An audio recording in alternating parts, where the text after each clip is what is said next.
Nirmala Kenyam Kanas Dialen Kontilinka Roasnika Nuer online TV channel Bia Kamal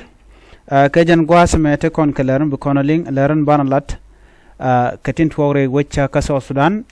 Amen Banakula Linguasame Atahadanan she Quartin la quar luakot kineti koni la bos luakot rainten koni kan kalatin chicken alat kirma yadit kan luka dan chicken le nito bare which ka so Sudan ka ta dan an gwi jen wo so Sudan we reirig ni tung wan te dong charge de long ka me loy ke je jokten mission wan shi ka wo wonyam chinedin kontin te en winami la jelo kusni chika rainte bej ba chicken alat kirma yadit kan konon gorno banyo ka yekel rei lar kaname gorno jin bijen nyak neti ko ken ko de larum dara chup ko jin roje bana kwen gwasme roj mishala ne ke shanga jen dangra widu bangwan ka pai diok ron kin dangra jen dangra widu diech en wallem rai kone e shanga jen dang diok widu kel ka pai diok ron kin dangra widu jen dangra widu diech bana roje cha kwene bana jeling ramkel mila archbishop Stephen Ameyu Martin Muller ramla cardinal archbishop re wiki juba ken ke Catholic Church gwadadan en la kirma yadi la palatin bana jodien bana jelin gwada me kamanan chikana lat ko gwa bana ten kon lat ko dien bu kon keling kane de tite bana jodien lingane kane ten kon ten la kirma yadi la ja luek mu dong le de misho de lut ko ken jilwa ko de kelone medan chana ko rajino cha chinati jeno kirma yadi la to generan Catholic ko miran Catholic ci pop chakulu bene ka dire wi ka South Sudan ka la ja luke shim ka ke men shuka ko dara mal jatu wana men me shi wona ka rom gwade dana te pop teten kana dakriyang machar shukarin yaje en wo bika mal bikene no antama ci kirche male dana cha lat je lok ki je banpin munyo da gwano tie na ro no kira la tok gen ran Catholic cho la tok ki ko ki kajeno de kajeno jene ran Catholic ko mi ran Catholic dio je che pop che rode che jeling but chu man tam tel roy mi cheling chen ma la pop la bi na ka so Sudan la rabna yaje kay yo ko kore yo bakan tel mal banung point en kin ma yadit chan roje cha ko lat gwasame anedin konti la Catholic bishop ki kwar lo ko tinte ka Catholic re ki juba chan jawdien chan jeling mo nani kan lat gwasame roje inshallah kwar lo akre which ka Sudan luakot rewika so Sudan la luakot Catholic ke juba shikana la no yen Dr. Yek Machar kene edwer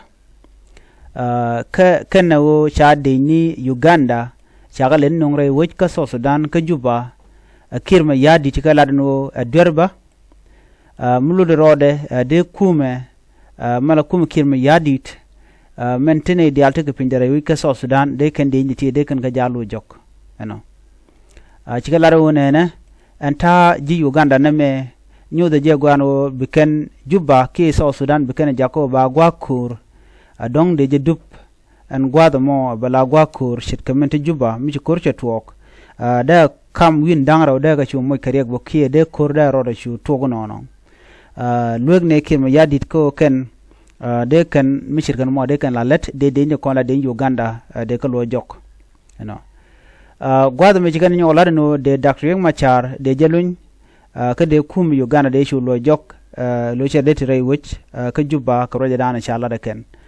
chikala no nong ne ode mal de ben ni shang ne la ne roi ka kwi mala pal ne ka kwi mal ka ko roi ne ke kirma yadi ben shang ka nyok la ne nyur ga jakel min ne ga jakel la le she dong bo koling but telemi ngot mlorode entama jang ne joda ja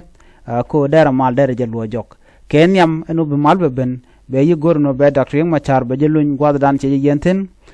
nyok be dech Uganda be jelo jok be jelo re wiki Uganda ka roja dan en chikenalat chikara mo chikenalat ne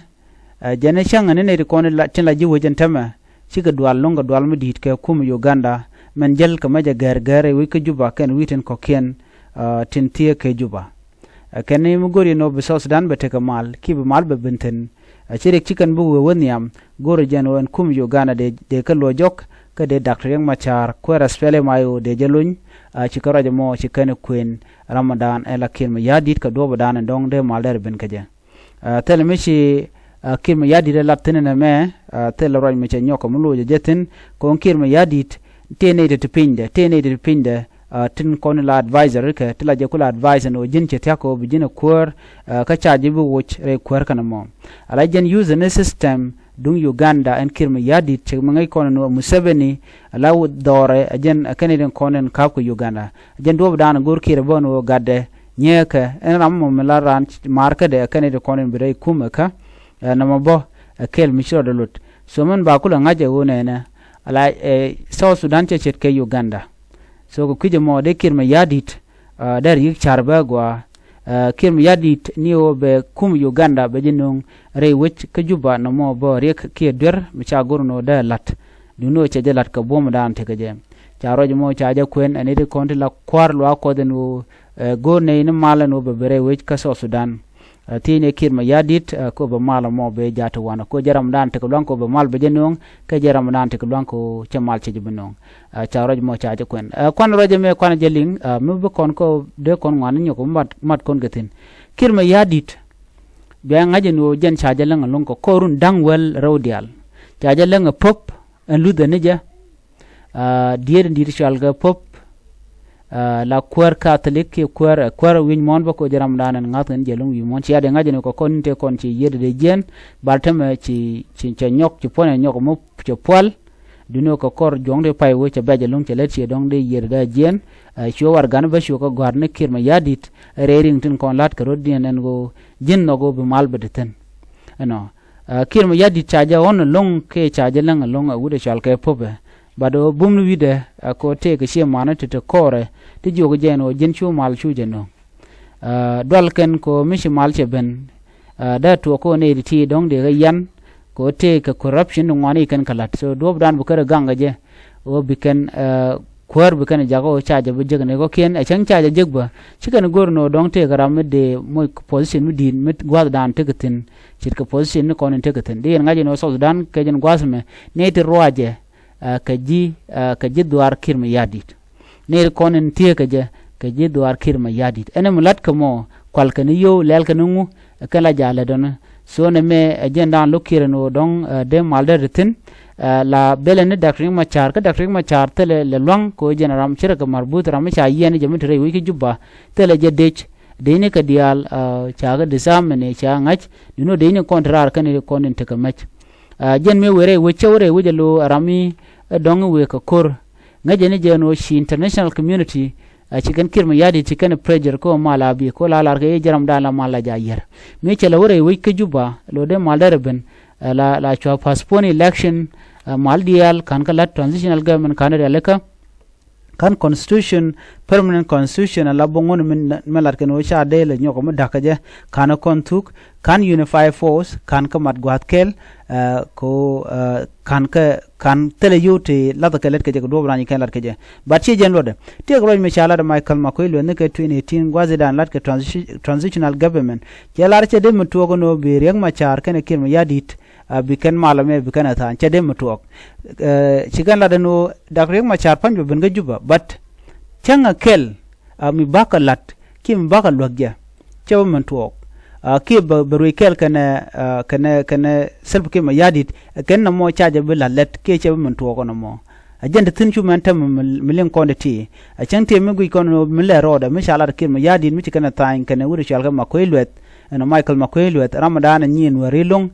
came and she goro Nuer de can a South Sudan, Kedek Nuerdeka rich, Keden where they come shown then. A Canada contain Naganara, we can answer a Canadungashuk, a chemical weapon, a Yoska, Uganda, a Uganda People Defense Force. A Canada contain Naka innocent children, the Lagan Nuere, Neme, a Jan Dana Leroda. A Guaya and Banjo Jagal Radian, Biatakamal, bye bye.